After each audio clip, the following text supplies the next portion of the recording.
Principal Matters Podcast, episode 475. Hi, friends. This is Will Parker back with my co-host, Dr. Jen Schwanke, where each week we bring you inspiring, innovative, and imaginative ideas for your school leadership. And Jen, we're going to get to hear, I know I shouldn't have favorites, but Dr. Robert Kaiser is one of my favorites.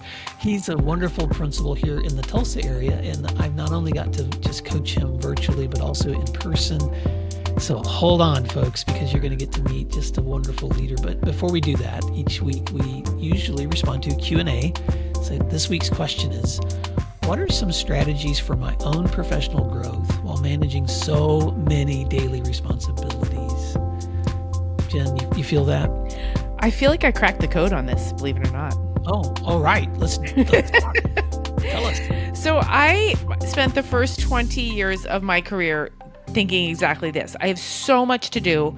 How am I going to grow? How am I going to get better? And then I realized the answer is not working all the time, working harder, putting more hours at the end of your day. The answer is paying better attention to the things you are doing. And I'm going to give you a very tangible example. As a principal, all of the grades, all the department heads would meet. And I was usually too busy to go to those, or they were happening when I had other things, right? An IEP, or I wanted to walk the halls or whatever. Well, I started going whenever I could, even for 15 or 20 minutes, to listen to other people be smart. And I really listened. I didn't open my computer. I didn't check my phone.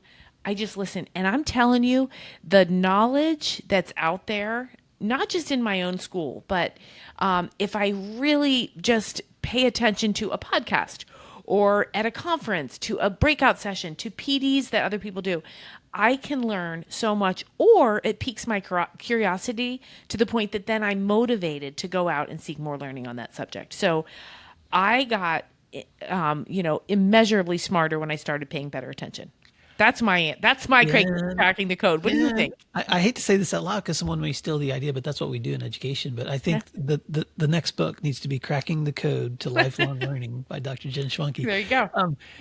But I'm so glad you said that out loud because I love to learn, and I think I'm naturally a curious person. But I think part of the reason, I know, but one of the reasons I started this podcast and started writing and started doing the same things you do as an author is because I knew that I couldn't wait to keep learning until I had time to learn. Yeah. And so for me, reflection on my experience is one of the best students for learning. And so I'd like to tell leaders, there's so many practical things you can do. You can listen to an audiobook on your commute to work. You can listen to a podcast when you're doing the dishes or painting the house, as a way to learn. You can attend conferences and workshops and PD and really pay attention to the things that other people are doing. But that thing you just said to me is the most powerful, which is as you're in the moment of your day doing your work, paying attention to what's going on, but also taking time to sit down later and reflect on what you just experienced.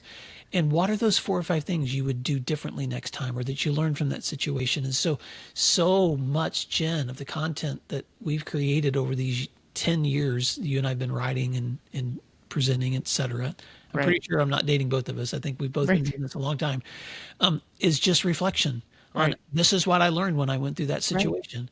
This is what I would do differently the next time. That's right. And then writing it down so that I can go back the next time I'm facing that and look at my reflections and remember I learned something. That's right. And apply it the next time too. And I know this is short, so I'll make this fast. The other thing I stopped doing after 20 years of doing it wrong is I stopped being scared to ask questions. Just yesterday, I was talking to someone about a process with a student with significant needs, and she kept saying MRSS. And before, my ego would have stopped me from asking. And I stopped her and I said, "Can you tell me what MRSS means?" And she says, "Oh, absolutely. It's a mobile response and stabilization service." And then she told me what it did. I learned something. Really important. Whereas my embarrassment before to not know it would have kept me from learning. So ask those questions. Say to people, wait, stop. I need to know more. I'm trying to learn. And then you do. Well, I've gotten so excited during this Q&A that I can't wait to stop recording so I can just sit down and reflect. We're such geeks. Well, our listeners are probably like these two. Oh, stop it. Oh my gosh, you're so right. Well, Jen, thank you for that feedback. How can our listeners stay connected with you in your work and your wonderful newsletter? Yes, find me at jenschwanke.com, and there you can subscribe to my fun newsletter. I'm calling it fun as a way to get you all to subscribe and agree with me that it's fun. It is fun and it's so valuable. I'm reading it every week and loving it. And listeners, you can stay connected with the content that we put out each week on this podcast at my website at williamdparker.com. And I know you're going to love this conversation with Dr. Robert Kaiser.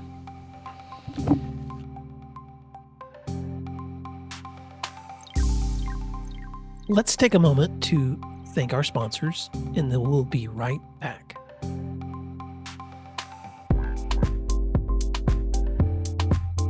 Everyone talks about the power of data-driven instruction, but how do you actually get the right results and know the best next steps? The secret is IXL. IXL helps you easily assess performance and determines the best path forward for each student.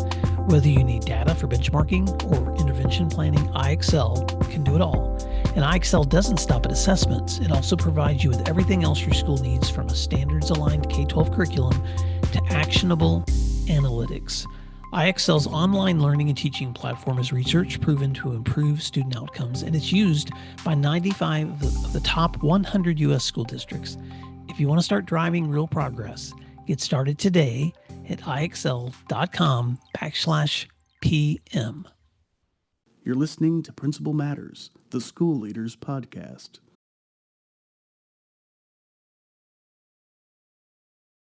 Hi, friends. This is Will Parker, host of Principal Matters, the School Leaders Podcast, where each week we bring you inspiring, innovative, and imaginative ideas for your own school leadership. And this week, we're going to talk about lessons from a first year with my special guest, Dr. Robert Kaiser. Rob Kaiser brings over a decade of experience at Tulsa Public Schools to his current role as principal of McLain High School. A Teach for America alum, he began in 2013 as a fourth grade teacher at Cooper Elementary, earning a Tulsa Public School District Teacher of the Year in 2015. He then served as assistant principal and principal of Monroe Demonstration Academy, earning a doctorate in curriculum supervision from the University of Oklahoma. When he was named McLain High School principal in 24-25, he immediately focused on attendance, student engagement, and even launched a Titan transport shuttle to reduce chronic absenteeism. He and his wife are proud parents, and he is committed to a mission of creating equitable, high-opportunity pathways for every student in North Tulsa. He's also a dear friend. Rob Kaiser, welcome to Principal Matters Podcast. Feel free to fill in the gaps on that intro and tell listeners something else they may be surprised to know about you. Oh man, Will, thank you. Thank you so much for having me. I've been excited to jump on this. I've about a year ago when we first really connected, I had a chance to really start to get into and dig into the podcast, and to get to sit here and be on this with some other great, innovative, creative names in education across the country is humbling and super exciting for me, because any day we get to talk about Monroe or McLain is a great day for me. And so, Will, I guess kind of a little backstory just for the for people that might not know, I'm from Pennsylvania originally, from Stroudsburg, PA.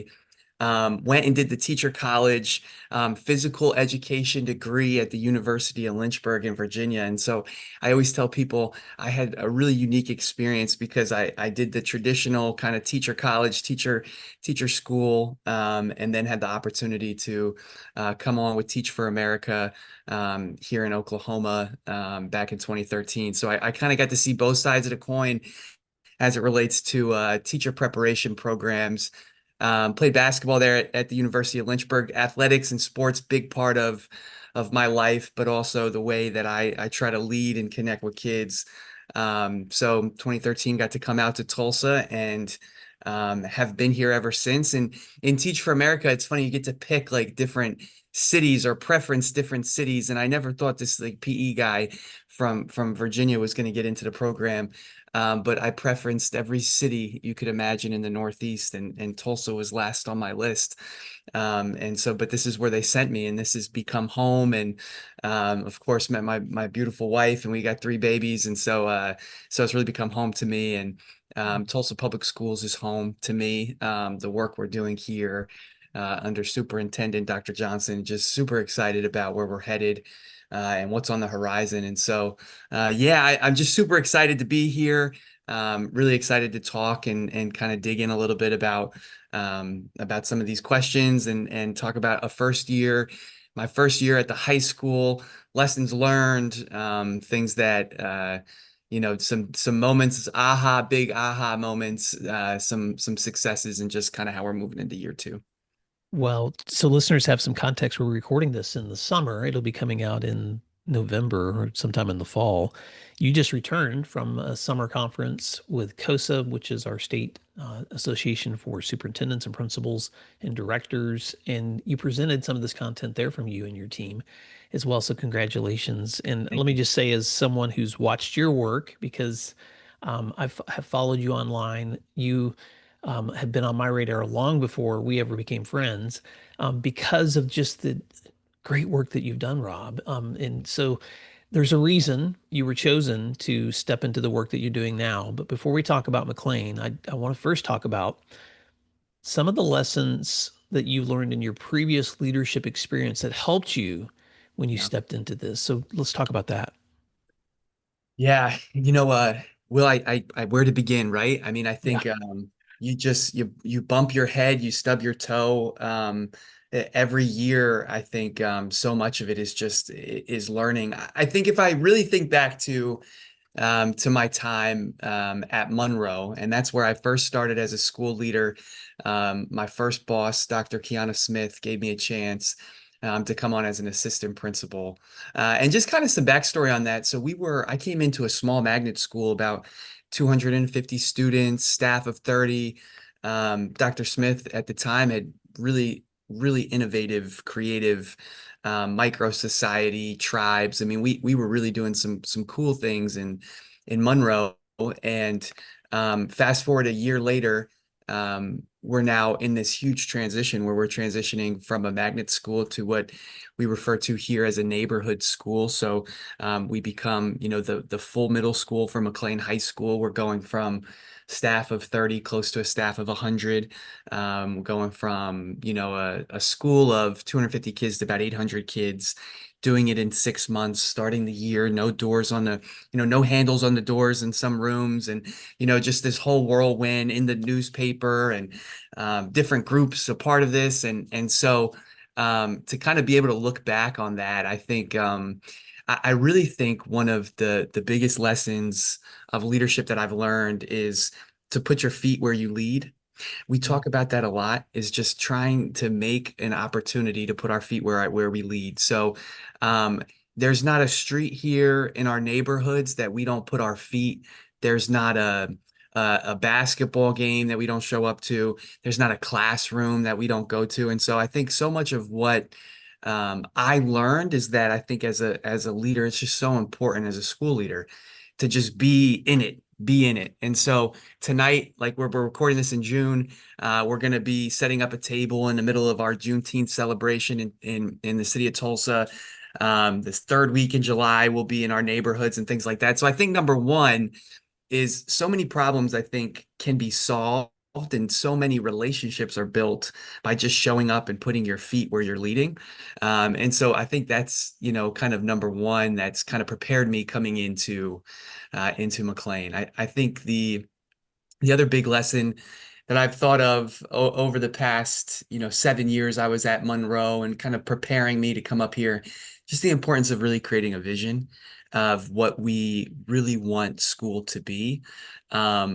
I have a teacher on our team, brilliant, and he's really, really been great. Kind of comes from a business sector background, and has worked with $1 million organizations, and really helped me think through kind of some wording for this, and this may be a lesson learned this year, but something that I always maybe knew was true, but didn't have the words for it. But it's just, what's like our unicorn? Like in 10 years, like when we look back, we're thinking 10 years ahead. Like, what do we want kids to feel? What do we want kids to experience? What do we want people to be saying about our school? And so I think coming in, I knew the importance of it, but I think this year really doubled down on just how important that is. And then I think just the importance of showing up, enthusiasm, consistency, excitement every day. I used to put on everything we did at Monroe, I would always have a hashtag every year. That's coming from my basketball coach at the University of Lynchburg, Coach Scott. We always had a hashtag. But one of the things also is I heard a quote one day, way back when, that said, it's not the big moments that make the change, but it's your ability to show up every day and do the little things with great consistency and enthusiasm. And I have become the biggest believer in that. We're going to have the big moments. We're going to do the big stuff, but can every day you come with a cup of coffee and just run as fast as you can, to what we're trying to do. And I think we've seen success in that. I think that we've been able to outpace and just outwork in some ways, kind of the status quo, and that's who we're always kind of fighting against. And I think I just have had great teams. I mean, just been around great people. I knew that coming into just the importance of getting your team together, being around great people. I have 2 assistant principals right now that are 10 times smarter than me in so many areas, and to have people, great thinkers, great doers, is really important. So, kind of a big answer, but really, I think those 3 things have been, really having a team, creating a strong vision, showing up every day, enthusiasm, excitement, and putting your feet where you're leading and not leading behind the desk, leading in front, showing up in the neighborhoods, going to games. It's a full-time job, and the kids deserve for us to be running full speed every day, and that's what we try to do. You brought that kind of experience and commitment into the school that you're in now. And this is the one I want to focus on here next, is how those previous experiences informed the context into which you're working. But before I even get there, Rob, I want to come back to that previous experience with Monroe Demonstration Academy, because those commitments led to some pretty amazing outcomes. So talk to that for just a minute. What were some of the outcomes that came from those kinds of commitments that really was, I'm going to say, probably is what motivated leadership to tap you and say, let's go do this in a new place? Yeah, I think I go back to team, Will, on that one, and I think it's getting the right people in the right seats on the bus. I think that was so important at Monroe. I think creating that vision, and once we did that, we again just talented people. My assistant principals, our deans, everybody at my last year at Monroe, I felt like we were at our best. I mean, we were really clicking. I felt like everybody knew our vision. People were running with it in their different lanes. We weren't perfect. Let me tell you that. We weren't perfect, but we're really doing that. And at the end of my time at Monroe, I was really excited about teacher retention, number 1. I think we ended over 85% retention rate after the 3rd and 4th year. And that was huge in just stabilizing and really creating a stable environment for kids to have education. I think when we look back at the history of Monroe, the history now of McLain, we just see constant kind of principal turnover, name changes, building changes, and everybody had great meaning behind those. It's not a negative, but it's just the reality of the work here and what makes kind of our work here at Monroe and now McLain unique comparatively to any other school in Tulsa Public Schools, is just that there's been so much change and so much change in leadership. And so I think, number 1 was that with us at Monroe, doubling the proficiency scores on MAP. MAP is our assessment that we use for our growth assessments throughout the year. We raised our school report card by over 7 points over 3 years, which was huge. Developing, again, that stable and consistent environment for students. We saw decreases in suspension rate when we first came to Monroe, I want to say the suspension rate was close to 27%. I think we got it down around 12 or 13 by my last year. I think, full academic offerings, had over 30 expanded learning programs for students. A huge thanks to that was the Darby Foundation and the work that they did to sponsor that. But we were able to get really strong teacher retention. We were able to build a really robust after school model for kids. Kids saw the same teachers year after year, which is like huge. I want to give a shout out or use an example of our debate team at Monroe and just the relentless pursuit. That was one of our taglines one year, was relentless pursuit of a teacher by the name of Laura Grisham. She becomes the teacher of the year in Tulsa Public Schools. She starts a debate team with like 3 kids, but just relentlessly pursued this debate team to where she is now. It's the most successful middle school debate program in TPS in the Urban Debate League. They took a field trip to OU. They're on campus with the debate league. And moments like that, you kind of look back and say, man, we put in a lot of work. We really ran hard and fast, but the outcome is there. And shout out to everybody on the team, because really, especially when we're looking at just like deep kind of rooted turnaround and really moving things and really trying to change direction, it doesn't happen overnight, and it doesn't happen in a year. It really doesn't even happen in 2 years. Really, I think by year 3, we really started to see some of the fruits of that labor.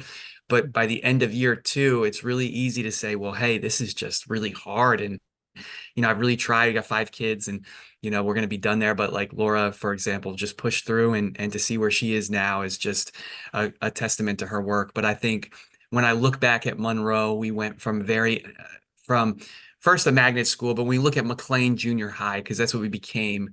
We look at instability, multiple places, the 7th grade center, 7th and 8th grade at the high school, McLain Junior High, McLain 7th. So just multiple changes to where now I think Monroe is in a very stable place under the great leadership of Dana Simmons, and her team over at Monroe is doing just a tremendous job. And I think thanks to a lot of people, we've really created a sustainable middle school in North Tulsa. And that was what our goal had always been. And I know they're just going to keep growing and keep going at it. And so, yeah, I think that was something that I think back at Monroe. And for the listeners out there may not know, Monroe, it's the middle school to McLain. So I'm not changing communities. I'm going. We were on 48th and North Lewis. I'm coming now to 49th and Lewis. I'm coming to 29 North Peoria, but that's 2 streets over. It's a walking path away, and so I feel so blessed. I'm gonna be honest, to get to stay now coming into year 9 in our community, where really gotten to know families and cousins and brothers and sisters, and I'm really excited about what's moving forward. So shout out to the team at Monroe. They're doing tremendous work, and really proud of the work that we were able to get done over there. Well, Rob, that's such a beautiful summary of 7, 8 years of your time there, and now transitioning to the high school where those kids are going to be coming. When you started at Monroe, and when you left at Monroe, those were completely different size schools. And so you mentioned at the beginning Monroe's size when you stepped in. How large was that school when you left? When we left, close to a staff of 100 people. We had a campus model. So we really had 4 buildings that we were now over. We went from kind of being a school model to a campus model. And we went to I think they're at around 700. It's about 740 kids all together. So really got to see experience and lead and fail through lead, fail, lead, fail, lead, fail, start to succeed a little bit, fail, succeed a little bit through some big changes. But thanks to so many people, the teachers that are just staying committed to the work, to the leadership of Miss Simmons, Monroe's in a really good spot and will continue to be. So excited about that. Well, I wanted to give all that context so that when leaders hear me ask you lessons from a first year with Dr. Robert Kaiser, they recognize that the chapter that you're in is a part of a much bigger narrative. All of us come in with narratives that are much bigger than just the chapter that we're in. So I wanted to set that context first because in the work that you've been doing presently, I wanted to invite you, and we talked about this because you and I have been meeting periodically throughout the year, and I've been able to have the privilege to do some coaching with you, and I've visited your school, and I've gotten to walk and just see the amazing culture and relationships and outcomes that you're building.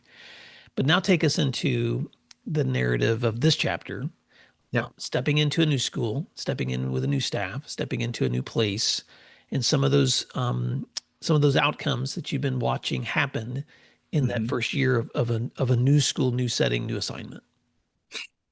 Yeah.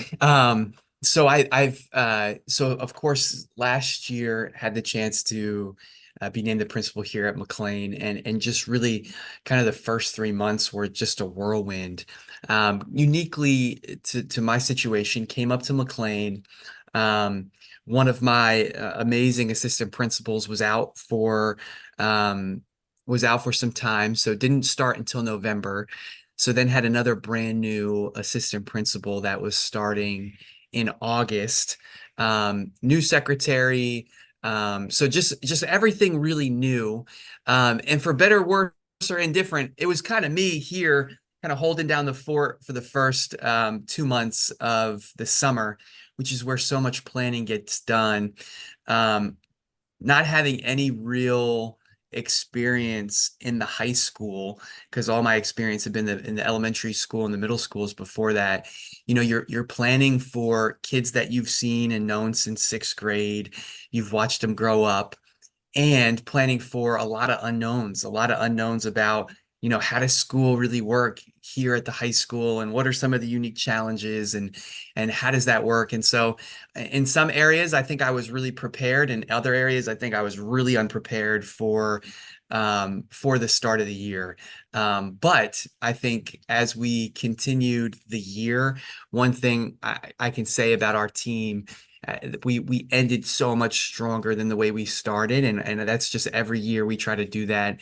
And so just really proud of them. I think when I think back to kind of that transition coming in, excitement, a little nervous energy, getting to meet a new staff, getting to meet, I've been around the same people really for 7, 8 years, coming into a brand new staff with different people, different content knowledge. And so definitely some challenge there. Also just challenging when like everything changes for the staff, right? It wasn't like I came in and the same two assistant principals were there, the secretaries, just kind of a new face to the team. It was like everybody was new, and it was new all around. And it's especially hard in a school like a Monroe or a school like McLean, when change happens, and it happens like where everybody's new, because our kids thrive in consistency. They thrive in routines and procedures. And the principal before me, Miss Rabovsky, dear friend, did a great job here at McLean, and built great relationships, and worked so hard to really move things forward. And so coming in, felt this really like pressure to keep that moving, and keep the ball rolling, and really move this forward for our kids. And then on top of that, parents have trusted me with their kids their whole middle school career. Now they're coming up with me and the high school. And so I'm thinking about it, and staying up at night thinking, man, if a kid doesn't succeed here, I've touched every one of their years of life. I mean, as from sixth grade to 12th grade, I failed in some way. I mean, there's something that we weren't able to do, or something we missed, or something we didn't do. So I think uniquely there's another level of pressure, another level of thoughtfulness in everything that we do. And so I think that was kind of the transition is just new, rip the Band-Aid off. Kids are coming. We're going to try and set some audacious goals, and really try to move the needle forward, and learn a lot of lessons along the way. So that's where we were at. Well, that's the context in which you were stepping. Yep. And as you have lived this journey for the Yep. last year, Rob, and I'm just going to say this to listeners so that they'll understand the context too. Um, You don't lead in isolation. You lead with teams. You surround yourself with good people. You model the things that you are asking others to do. And then you celebrate the heck out of your kids. I mean, that's one of the things I admire so much about you, Rob, is that when I check your post or I'm looking at your LinkedIn page or wherever, you never hesitate to say, look what my kids are doing. Look what my kids are doing. And so I want to talk a little bit about, I call these buckets when you're leading change. Relationships is one of the buckets. Creating the right systems is one of those buckets. And then supporting your teachers and students is one of those buckets. So you can go whatever direction you want with that. But I just want you to talk about how those became, how did you pour into those buckets when it came to leading in this first year, really building the kind of momentum you wanted to see happening at McLain? Yeah, no, I appreciate that, Will. I really do. I just to your point too, I think it's my job. I always say my job is to be the biggest cheerleader for my school. Nobody can be there's a lot of people that can be smarter at scheduling. There's a lot of people that can be better at the academic X's and O's, but nobody can be a bigger cheerleader for my school than me. And I really try because we got some great kids. I mean, it's the best kids doing awesome things. And so to that point, yeah, I agree with you on that. I think the when I first came to Tulsa, there's a superintendent by the name of Dr. Ballard, and I had the chance to really build a great relationship with him towards the end of his career and then ultimately the end of his life. And one of the things that he always shared in any class I had with him or any conversation we'd have over the phone or in person is he would say three words: relationships, relationships, relationships. And he like brought everything back to that. Now, this is a guy, Tolson of the Year, a superintendent of the biggest district in Oklahoma, um, OU professor, and that was like what drove him and what he really believed moved the needle for change and moved the needle for this whole thing that is school and school leadership.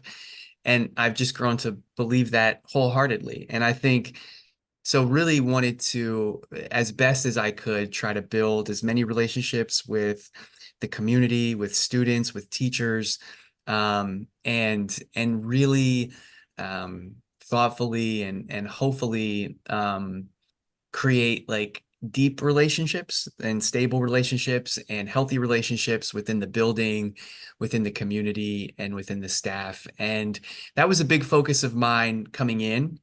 I think so that was number one, and that's just a continuous work. We talk about being out at Juneteenth this tonight, and excuse me, being in the neighborhoods. It's just that continuous piece of showing up, building those relationships with our community. So I think that was really important. I think systems, a very close second. I think thinking through what systems work, what systems don't work. I think coming in, it was interesting, Will, for me, because like I kind of gave the context coming in brand new. So kind of a lesson learned. I came in just me thinking, hey, like these things worked for me at Monroe. These are some of the systems maybe we'll just, continue forward here. And now I've got the great assistant principals that are pulling on me left and right, saying, Kaiser, maybe not that way, not that way. Let's look at it this way. Didn't have that. And so came in with some systems that I thought, hey, this worked before, this will work again. Found very quickly that it didn't work or wasn't ready to be worked or wasn't working here. And so I use that as an example just to say, I think as the year moved on, I think our systems became much clearer. And that was really thanks to teachers. That was thanks to TCTA rep and us getting really together and really thinking through like what makes sense, what works, what doesn't work, where are areas that we can improve together.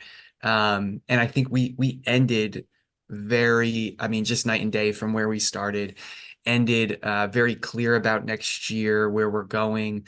And so that would be number two, but that's also like a lesson learned too for me. And I think it was easy for me here because I had the same kids, right? I had the same kids at Monroe. It's like, oh man, Joseph Morris to be a senior, and I've had him since the sixth grade.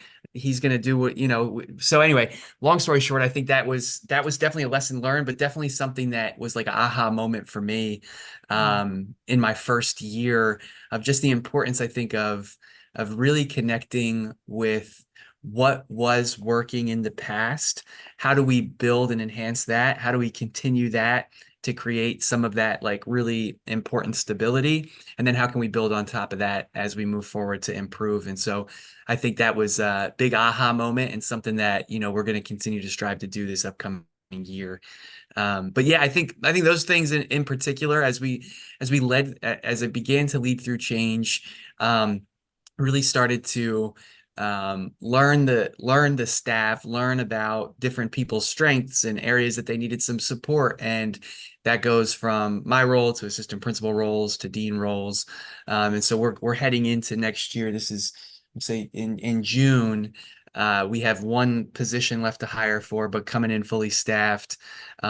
Just made some great hires athletically. Our teams have been getting after it this summer. So just really excited about where we're headed. Really excited about, we had a ILT summit, back to your point. Something we presented on at COSA was some of the work we do with our instructional leadership team. Our learning director, Miss Sydney Goburn Dowdy, just a rock star. Has met with all of our department chairs. We've got planning done. They're ready to hold their summits in July with their teams. And so I think we're really moving in a great direction, feeling really confident, 2 feet planted, stable, and ready to move forward. So I think when we think about leading through change, definitely some aha moments through that system work, and definitely some aha moments of, if I were to do it again, I think there would be some things I would do differently. And so I think that comes every year. But yeah, that's kind of where we're at. Oh, Rob, you have so much to be proud of. And I want to take a second before we wrap up with speaking to some specific leaders in different places of their own chapters, to celebrate some of those outcomes, because this year McLain has seen some and had some experiences that I know you're so proud of, whether that's the number of your kids qualifying for scholarships, reintroducing fine arts in a way that hasn't been there before, reinvigorating the athletics programs that you guys have. So take a minute and just celebrate your school. What are some of those outcomes that you're most proud of as you wrapped up this first year? It's going to be hard for me to do it in just a minute, Will, but I want to just start with our play, or our musical. So first musical at the school. Sounds small, but it was big, ever in like 30 years. And our kids did awesome. We brought the feeder elementary schools up to watch it. Like I shared earlier, my background is athletics, was never like a musical guy. I'm Mr. Show Tunes now. I'm just loving it. I love the kids and the plays and all this kind of stuff. So really excited about that. I think really, really excited about some of the work we did with ACT. We saw some great improvement from the pre-test to the post-test throughout the course of the year. Really excited about the work we did this year with graduation, getting students graduated. We had a great signing day for our athletes, where we had 12 students all sign letters of intent to move on to play at the next level. I think so those things jump off the page at me. We had some great scholarship money that our kids were able to access. And really, as we have gone throughout the course of the year, each week felt more stable than the next. It felt like we're really getting our legs underneath of us. Not perfect by any sense of the word, let me tell you that. But really excited about where we're headed next. I think this summer in particular, we've had every athletic team out here. We're halfway through summer school, and we've already got over, I want to say 15 classes that students have made up through their credit recovery work. We're out in the neighborhoods, we're out in the community. We've got one position left to hire for next year. So prayerfully we'll go into next year fully staffed, across all areas, all content, everything like that. Some great work, some great learning, some great planning that will take place in July. And so I say, like, whenever I post something up, I'm like, where else would you rather be? No place I'd rather be than right here at 4929. And just really, really excited about where we're headed and where we're going. And I just try to use every moment I can to be the biggest cheerleader of my school, be the biggest cheerleader of my kids. It's my number one job. And I'm excited about where we're headed. We've got some fun things planned on the horizon. And as we continue to look towards this unicorn and this big goal of having McLain be a full, high functioning, comprehensive high school where kids have opportunities to engage academically, and with fine arts and extracurriculars. And so just really, really excited about that work and excited about the wins that we saw this previous year, and what that's going to look like coming into next year. Rob, you know this research, but more than probably it was 2011, 2012, the Wallace Foundation did this comprehensive study over school improvement, and they came out with a couple of statements that didn't surprise us. One, that the highest contributing factor to student achievement at the school is going to be the quality of their teacher. And number two, that the second highest influencing factor of the achievement of a student is going to be the quality of their school leader. And as I walked your school with you this past year, and I remember in particular being on the stairs, walking by a student, and that student stopping me and saying, "Hey, I love this school, and he's the reason." And so I'm not saying that to say Rob's the reason that this has all been successful. I just wanted to publicly thank you for the commitment that you've made to your students and your teachers in a way that they recognize the quality of their teachers and their leaders there as well. And I want to take a moment to ask you to speak to two different people. One, the person that's stepping into leadership for the first time. What are some things that you would tell a new leader to just hold on to as advice for that first experience? Yeah, I think well, thank you. Well, that means a ton to me, and just, thank you for the kind words. I think the number one thing that I would tell a new school leader, and I know I said it earlier, but I just believe in this wholeheartedly, is just put your feet where you lead. I just you can never go wrong if you're showing up in the spaces, if you're going to that classroom that's just really hard and kind of on fire, but if you're just showing up every day to help, if you're in the cafeteria where the kids are, if you're in the hallways with a cup of coffee in the morning, I think the ability and your intentionality behind just showing up in those spaces for kids, being at the games, being in a neighborhood, being wherever you can be around the kids. I just think it's so important. And I think as a new leader, like, we'll work on the X's and O's of classroom instruction. We'll work on the X's and O's of like how to do referrals, or, how to submit the parent, requests, or the newsletters, or things like that. Like all those things can be taught and can come. But again, I just think I really, really believe it's not the big moments, but it's the little moments of your ability to show up with great enthusiasm, consistency every day, in those spaces where kids are, where the community is. And if you can do that, you're going to start to build trust with people, because they're going to see you're doing this for the right reasons. They're going to see that you're here for the kids, not here because you're the principal or because you have some kind of title. But the more that you can just show up, I just think the more successful you'll be. And it's something we all can control. Like, there's a lot of things, like, I may not be great at giving feedback to teachers as a new assistant principal or as a new principal. I just really may struggle with the faculty meeting and how to make that really useful, but something every leader can do. And it costs you nothing. You don't have to work at it. You just have to be intentional about showing up. And I think all of our kids, no matter what neighborhood, no matter what school, no matter what district, just deserve their leaders and the people that they look up to be showing up, showing up, showing up, showing up. And I just think it's so useful, and it's made such a difference for me, in the work that we do. Now speak to that veteran leader, because we've got folks that listen to this show that are stepping into leadership. We've also have folks listen to this show that have been leading for a long time. Rob, what words of advice? And none of us does it perfectly.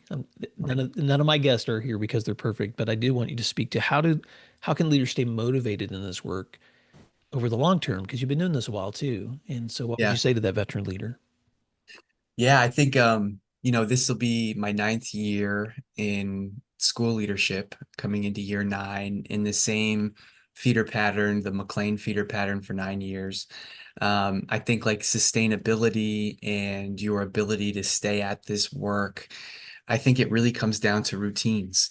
I mean, I just think the routine, your personal routine is the most important thing. For me, it's like you get up like a madman because I got three kids, 3 and under. Like you're getting up at 4:45 in the morning. You're going on that run. Like you're making sure that you've got your things in order at your house with your wife, with your kids, and just making sure that that routine exists. I think that as a veteran leader, sometimes those routines exist because I think we're all just human nature of getting into a routine. But I think, I always think back to the old quote that says, like, you make time for what you value. And I have to do a time check sometimes, like, what is my time being spent doing? And is it doing what I truly say that I value? And is the time I'm spending in various places, I say I value it, but is the time that I'm spending in those places really showing that? Is it showing it to my family, my kids, my school? And so kind of those gut checks sometimes I think are helpful and important. But I think the pace at which you have to run in order to beat the status quo, because the status quo is just going to keep us where we're at. I think the pace at which you have to run just has to be faster, especially when you're in a school that you're really trying to make change at, and really trying to give all our kids the best opportunities they can. That pace is just going to have to be faster, more consistent.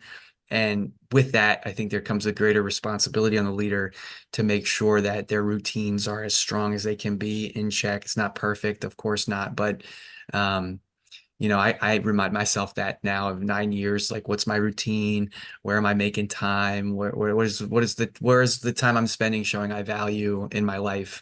Yeah. And I think that helps me at least stay grounded in, hey, this is what we're doing. This is where we're going. Yeah. So on and so forth. I love that, Rob, so much. And anyone who's listened to this show for a long time is not going to be surprised to hear me say that.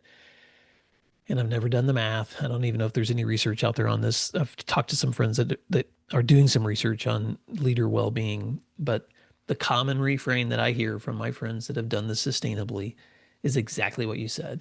How do I make sure that I build a routine for me so that I'm taking care of myself, my health, my family, my priorities, not because I'm going to be a perfect person, but because I can't show up and care for all these needs that I'm going to have if I'm not taking care of those things for me first.